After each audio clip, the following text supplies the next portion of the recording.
Hello everyone, it's Emily. Welcome back to my channel, and as you guys can see, I have not posted since the new year, and because I've made like a lot of different changes with myself. I've done things I never thought I could have done before, and obviously my anxiety these past few days have been a nightmare. Now obviously it's winter, so of course our mental health is going to be so bad.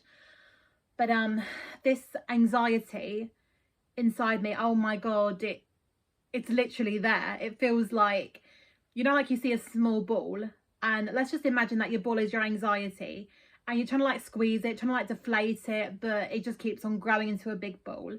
That's kind of what it actually feels like, and I thought this needs to be spoken up about. I really am so scared to talk about this because I feel like, but then again, I know there are going to be people out there who suffer with this, because, you know, I have really bad health anxiety.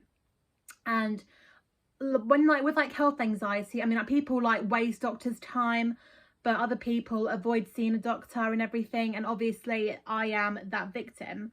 I am terrified to see a doctor. I'm terrified to go for health checks, and that's actually what I wanted to talk about today. So just before I do start, I do have some good news. So for those of you who don't know, first I'm telling you, I have now got my job at the theatre back, and I've waited like nearly 3 years because of COVID and because of lockdown and because of restrictions. I went for my interview on Friday the 13th, and yeah, so what a way to celebrate that. But so obviously with health checks and with screenings, I am very scared to go for them. So, you know, like for example, you've got your smear test, you've got like a breast screening, go for like blood test, or like scans and ultrasounds, something like that. And this is what I kind of like want to talk about, actually, like, you know, about why I'm so frightened of them. And even worse, having a loved one being invited to one. So this happened on Saturday. I slowly like was processing the fact that I finished my interview, I got my job at the theatre back, and I said to myself, you know, don't be too overexcited, because that will affect your anxiety and you will make yourself sick, and you know, you will, you know, like get scared. So I was like, you know, slowly processing it and everything. And believe it or not, there's a letter comes through, and my sister calls out, it's from the NHS. And I was like, what? Like, you know, literally on my laptop, just taking a notice. And then all of a sudden, like, my mum opens it up and she gets invited for a breast screening. Now my mum is 62, and when you get an invite for breast screening, usually you get that in your 50s. But I have like never seen it before. I think maybe because I think, you know, she did get invited for it like about 10 years ago, maybe like even before. And of course I was scared, I was anxious about having it done, but I don't think that it was the case. I think it must have been a blood test or maybe something. I don't remember exactly, which is scary.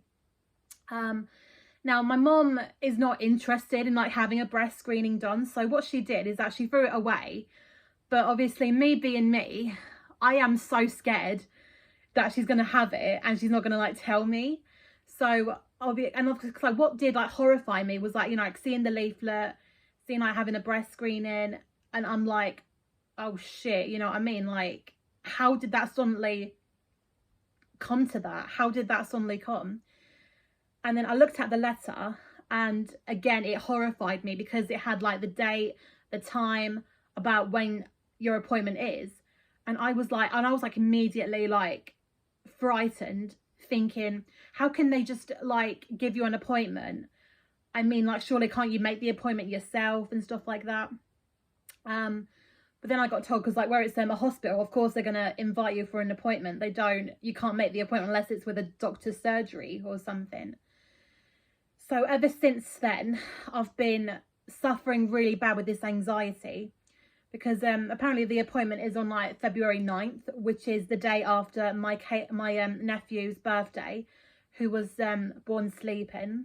So that again is really difficult. And of course, you know, the day after is when I have to go into work, so, and do a night shift, which I'm all right with, but it's just during that time of year, it's like, oh my God, and stuff like that.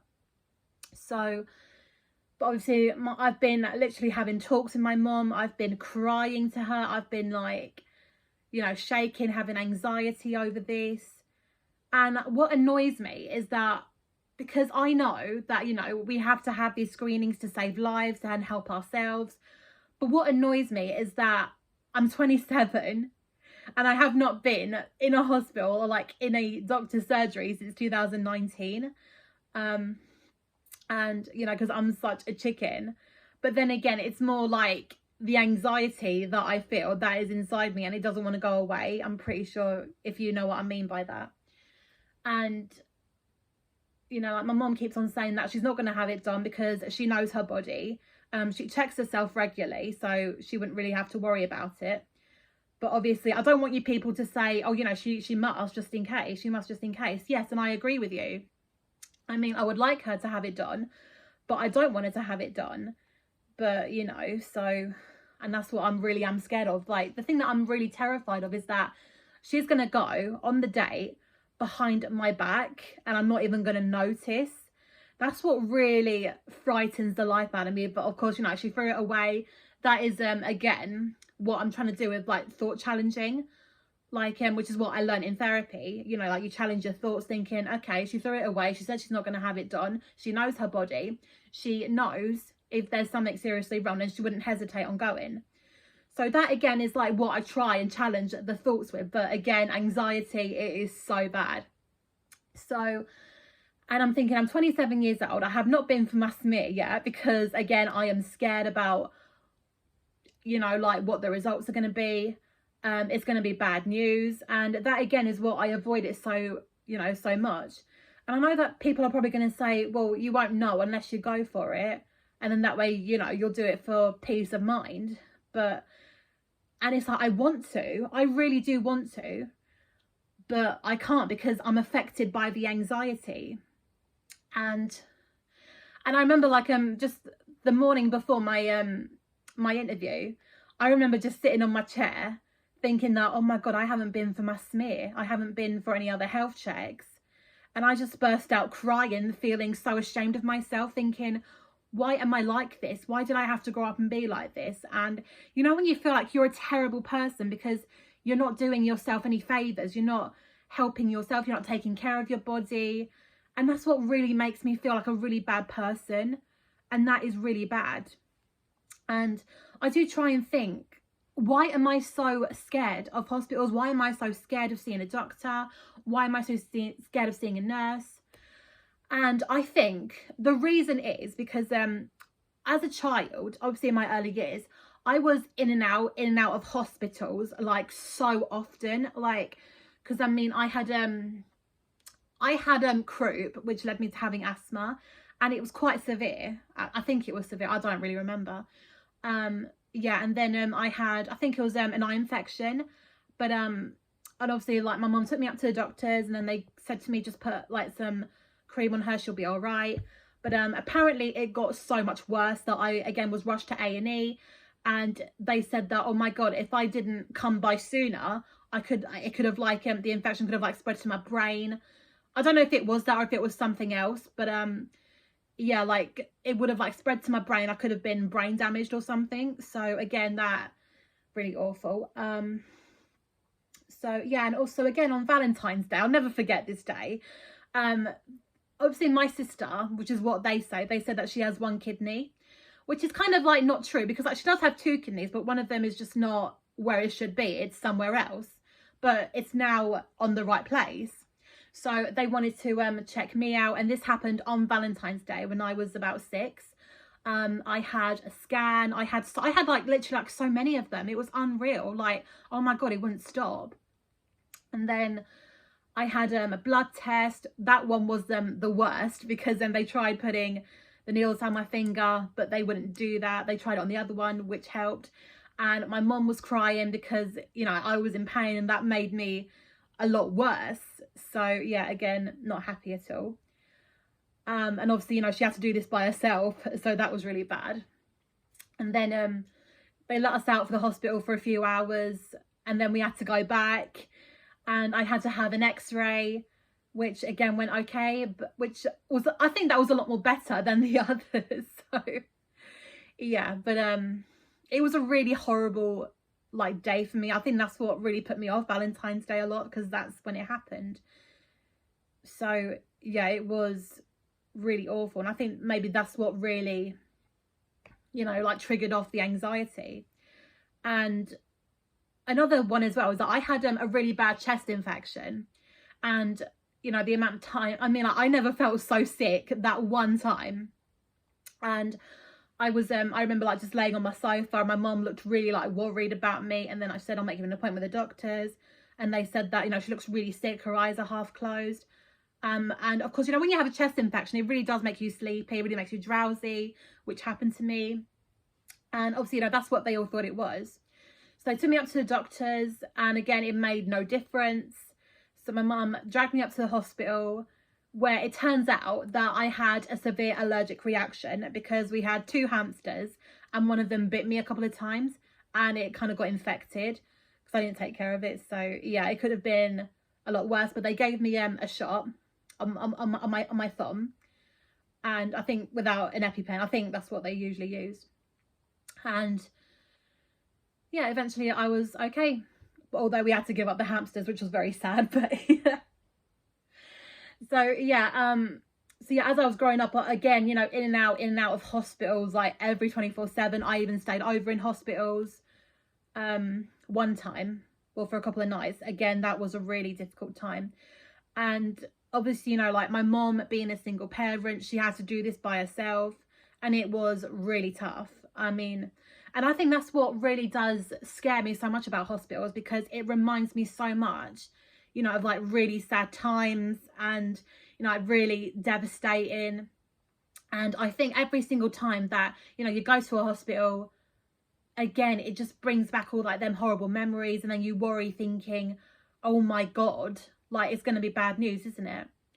And that's what makes things so bad, is that I know people, I've had like friends who've had their loved ones go through cancer, and I even had a friend of mine going through cancer. And again, that was a shock. I really did not see that coming, and it was so horrible. And I'm thinking, Jesus Christ. And it's like, I am trying to avoid smoking, I'm trying to avoid drinking, you know, you're trying to avoid certain foods that gives you cancer, but nothing. And then you begin to wonder, like, how on earth is it possible for kids and babies to even develop that? It's just, it's so surreal. But then again, I don't want to question the authority, just in case, you know, like this video will get deleted, and then I'll probably get a warning like last time. So, but yeah.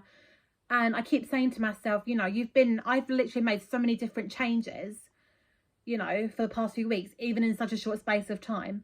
So of course, you know, one little trigger, boom, you're suddenly in panic mode. You're like in a bubble that's like trapped inside you, and you can't even burst it. It's absolutely horrible. And it's annoying, because I mean, me and my mom, we keep talking about it, and, you know, she's trying to like reassure me that, you know, like it's nothing to worry about. She's not even going to go, which she should. I know she should. I would like her to, but she won't. But what scares me is that she's going to go behind my back, and I'm not even going to notice until another letter comes through.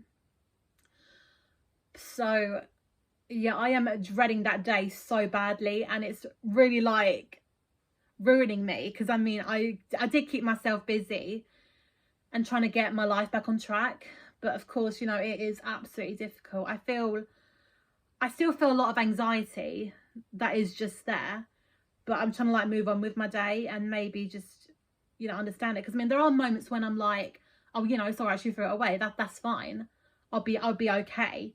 But there are moments when I'm like, no, anxiety is like that. And that's the annoying thing about when you have anxiety, because it's like, why can't it see it as a normal thing? Why can't, you know, going for screening be a normal thing? Why can't I see that as a normal thing? Or why can't the anxiety see it as a normal thing? I don't know, because I know it's there to save lives, you know, there to like detect things early, which is fantastic. And, you know, it's more treatable. But still, I mean, like when people tell me that, I'm suddenly like, you know, so shaken up, and it's terrifying. And of course, you know, it's ridiculous, and I hate it. So yeah, and I do not like this anxiety. I absolutely hate it. So yeah, that's another thing I also want to point out as well. Because my anxiety again has been so bad again. Obviously you guys know I do the most rarest and forgotten kids shows video. I was going to do one sometime this month or maybe next month. However, I'm not too sure about uploading just yet, because I am thinking maybe wait until the springtime, because that's when I'm usually my happy self, my excited self. But of course, you know, like you've seen my videos in the winter time and I'm literally in a state. I mean, like you've seen me burst out crying. So yeah, and that's what makes it, you know, so bad during this time of year. But I'm going to see how this anxiety will develop throughout the next couple of weeks. And if it does go okay, then I will do a video of the most rarest and forgotten kids shows, maybe next month or maybe in the springtime. So I apologise if, you know, you guys are waiting for it, because I mean, I love doing the videos. It really does. That's usually when you see my happy self, like no anxiety, nothing to be scared of, nothing to worry about. I'm like, but no, I'm not. I'm literally like, so yeah. Anyway, guys, I don't know if this is even going to get a lot of views or even it's going to get a lot of likes out of it. But I do want to point out, you know, this is literally like the worst thing about having anxiety, especially health anxiety. When you get invited to a screening, they give you an appointment and it's like, oh shit. So yeah, but I don't even know what else to say, but yeah, so I might as well just end it there. But if anybody does feel the exact same way, please let me know in the comments, and try and understand how I'm feeling. That's another thing I forgot to also talk about as well. During this like time of year, it's all, I mean, that was exactly when I first developed anxiety, because I was worried about my boob one time and the anxiety got to me so badly that I ended up in hospital because I had chest pain. And obviously it was during that, it's literally like the same time as like 7-8 years ago when this first happened. So of course, you know, I'm scared that I'm going to go through this again, but my mum keeps saying to me, I won't let you go through that again. So yeah, that's, and of course, you know, it's the same time when like my sister got pregnant, and that's when she had the struggles with her pregnancy. We kept receiving bad news all the time. So again, I think this is why the anxiety has got really bad, because, you know, like winter is daunting, it's horrible, and then going through tragic losses, going through heartache in a short space of time, it does make a lot more sense now to me. So yeah, if you guys feel the exact same way, please let me know in the comments. If you did like this video and if it has helped you feel related in some way, do give it a thumbs up, and hopefully maybe next month or so. But yeah, if you do want to follow me on TikTok, my TikTok is Emily the Dancer. If you want to follow me on my I also have a brand new Instagram account called Anxiety and Me 26. So yeah, I highly recommend giving that a follow, because I share a few of my personal anxiety struggles, and with quotes and some positivity. So yeah, anyway guys, I'll see you guys soon, hopefully, and I will be in a better place, and hopefully things will be all right in the next coming weeks, or maybe the next month, I'm not too sure. But I'm so happy that I finally got my job at the theatre back, you know, and I'm slowly putting COVID behind me, but we'll just have to wait and see how it goes. So I'll see you then. Bye.